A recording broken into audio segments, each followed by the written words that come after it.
Влада на широко македонско национално единство и заменување на Дуј во опозиција. Лидерот на ВМРО-ДПМН Христијан Мицкоски смета дека тоа е потребно на Македонија во овие моменти, бидејќи оваа влада има се освен македонско единство. Според него време е Дуј да замене во опозиција со цел таа партија конечно да се реформира. Јас сум за влада во која што ќе имаме едно широко македонско национално единство, бидејќи сега сме во влада во која што има се, само нема македонско единство.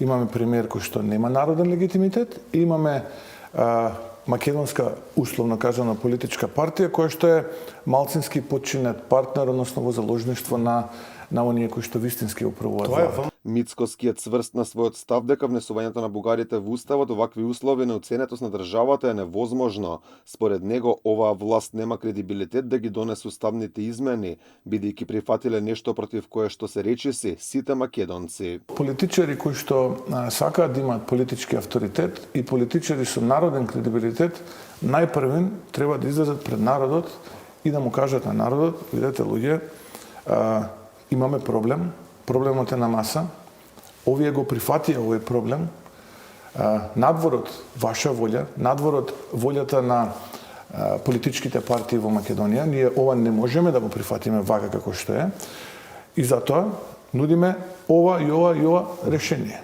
Мицкоски кажа дека се уште не добил ниту покана за лидерска средба од премиерот Димитар Ковачевски. Спремен е да седне на маса со премиерот, но таа средба да биде само меѓу нив двајца, бидејќи средбите во поширок круг досега не донеле ништо корисно за државата. На така широк формат, не лидерска, туку тимска средба, ајде така да ја наречеме, никогаш не се носеле заклучоци.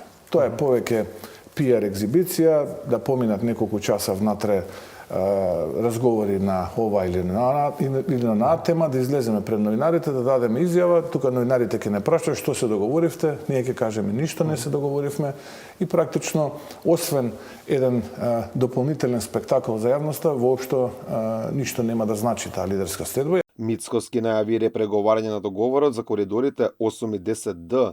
Вели како следна влада ќе наследат проект со многу нејасноти и прашалници. Според лидерот на опозицијата, Ковачевски и неговите колеги со договорот со Бехтел и Јенка ги погазиле сите европски вредности, кои цело време декларативно ги промовираат.